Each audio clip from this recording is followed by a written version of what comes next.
Presiden FIFA Gianni Infantino resmi meluncurkan turnamen bertajuk FIFA ASEAN Cup. Turnamen ini membuka peluang timnas Indonesia merajai Asia Tenggara. Infantino mengatakan turnamen ini diciptakan untuk menyuntikkan semangat baru sekaligus penyatuan negara-negara ASEAN lewat sepak bola.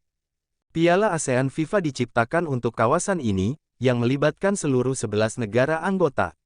Ini akan memberikan dampak sangat besar tidak hanya di kawasan Asia Tenggara, tetapi juga di seluruh dunia, kata Infantino. Dunia sepak bola kembali bergetar. FIFA resmi meluncurkan turnamen baru yang digadang-gadang akan menjadi Piala Dunianya Asia Tenggara, yaitu FIFA ASEAN Cup.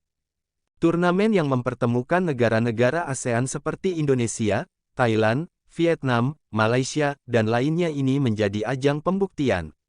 Siapa sebenarnya raja sejati sepak bola Asia Tenggara? Dan kini, untuk pertama kalinya, timnas Indonesia datang bukan sekadar peserta. Mereka datang dengan skuad yang semakin kuat, penuh darah Eropa, semangat Garuda, dan target menjadi juara FIFA ASEAN Cup adalah proyek ambisius hasil kerja sama antara FIFA, AFC, dan Federasi Sepak Bola ASEAN AFF. Tujuannya jelas, meningkatkan kualitas kompetisi regional dan mempersiapkan negara ASEAN menuju Piala Dunia 2034. Turnamen ini diikuti oleh 10 negara, Indonesia, Thailand, Vietnam, Malaysia, Singapura, Filipina, Myanmar, Laos, Kamboja, dan Timor Leste. 2 grup besar, sistem home away di fase grup, lanjut ke semifinal dan final yang digelar di stadion netral. Dan FIFA menjanjikan hadiah luar biasa.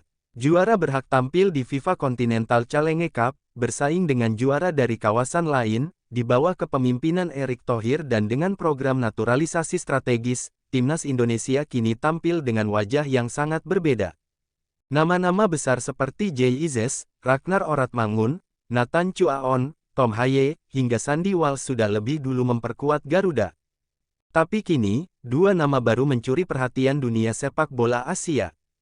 Ole Romeni, striker Oxford United berdarah Indonesia Belanda.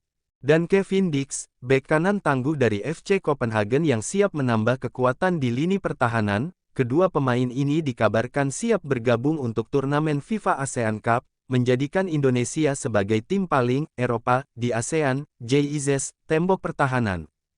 Bek tengah yang kini jadi andalan Venezia di Serie A. Tenang, disiplin, dan punya akurasi umpan seperti gelandang. Jay jadi kunci utama permainan dari belakang. Kevin Dix, mesin serba bisa. Pernah memperkuat Fiorentina dan kini bintang di FC Copenhagen. Bisa main sebagai bek kanan, kiri, bahkan gelandang bertahan. Pengalamannya di Liga Champions menjadi nilai tambah luar biasa. Ole Romeni, ujung tombak mematikan.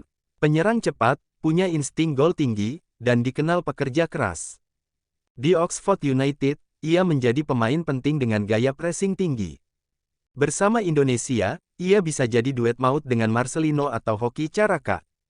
Dengan kombinasi pemain naturalisasi dan talenta lokal muda, skuad Indonesia kini benar-benar menakutkan. Pelatih kepala, dari Belanda, atau pelatih baru, memiliki pekerjaan besar. Menyatukan pemain dengan latar belakang berbeda jadi satu kesatuan gaya bermain. Indonesia dikenal dengan pressing tinggi, kecepatan sayap, dan serangan balik mematikan. Namun, dengan masuknya pemain Eropa, kini Garuda juga bisa bermain dengan kontrol bola lebih baik dan build up dari belakang. Bayangkan kombinasi ini, Jay Izzes dan Kevin Dix di belakang, Tom Haye dan Ivar Jenner di tengah. Lalu Ole Romeni memimpin lini depan bersama Marcelino dan Oratmangun. Ini bukan lagi mimpi, ini adalah kenyataan yang bisa menjadikan Indonesia kekuatan baru di ASEAN. Tapi tentu, jalan menuju juara tidak akan mudah. Thailand, Vietnam, dan Malaysia tetap jadi lawan berat, dikenal sebagai penguasa lama sepak bola ASEAN. Mereka punya pengalaman, mental, dan skuad stabil. Namun kini mulai menua dan kehilangan kecepatan di lini depan. Terkenal dengan disiplin dan taktik defensif rapi.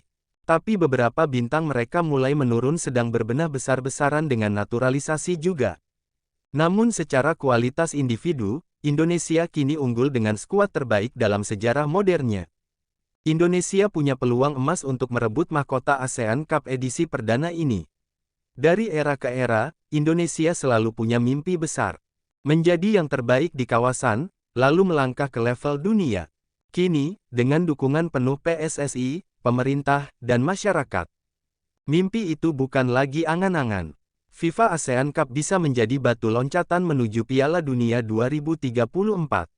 Jika Garuda bisa menjuarai turnamen ini, itu akan menjadi pesan keras untuk Asia dan dunia, bahwa sepak bola Indonesia sudah bangkit.